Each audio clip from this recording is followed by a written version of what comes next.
Sled Tracks TV, presented by Sled Tracks.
Evelina på Sled Tracks här.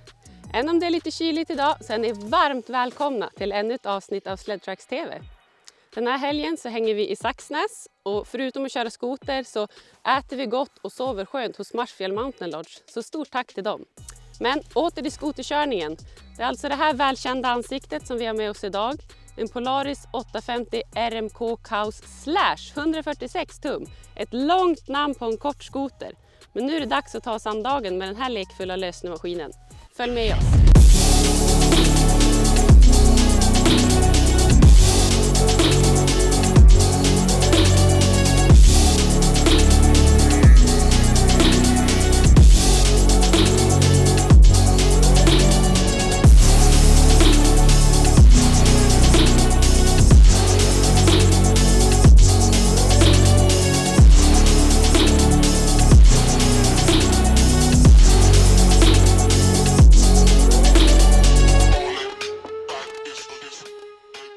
På papper så är den här maskinen lik som i fjol, men vi har ändå hittat ett par små uppdateringar och nyheter.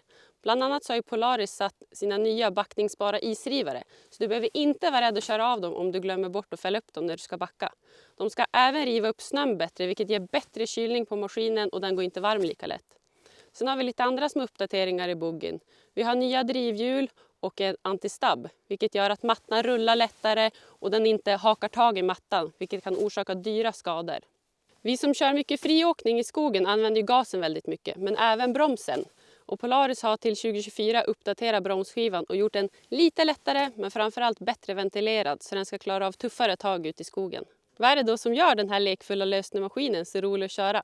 Ja, vi har en hel del funktioner och finesser som hjälper till med det. Bland annat slashtunneln här bak som är både kortare och avsmalnad bak till. Vilket gör att du får väldigt lite motstånd i snön när du till exempel ska skråköra eller göra en vändning. Sen har vi den bakre fjädringsgeometrin på kaosen som gör att maskinen lyfts lite fram till. Och det tillsammans med det smala chassit, den smala framvagnen så blir den här maskinen väldigt lättkörd. Det krävs inte mycket input från dig som förare för att få maskinen dit du vill.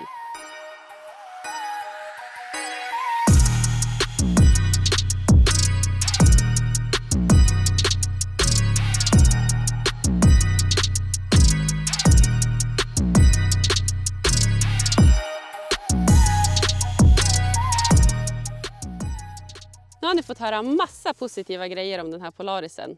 Men finns det något mer vi önskar? Jo, vi hade gärna sett att stiftproblemen var löst till 2024. Men på våra 10 mil har vi faktiskt redan behövt byta stift en gång. Sen märkte vi även när vi var i Kanada att Polaris 2024 där hade de gamla kåpvreden.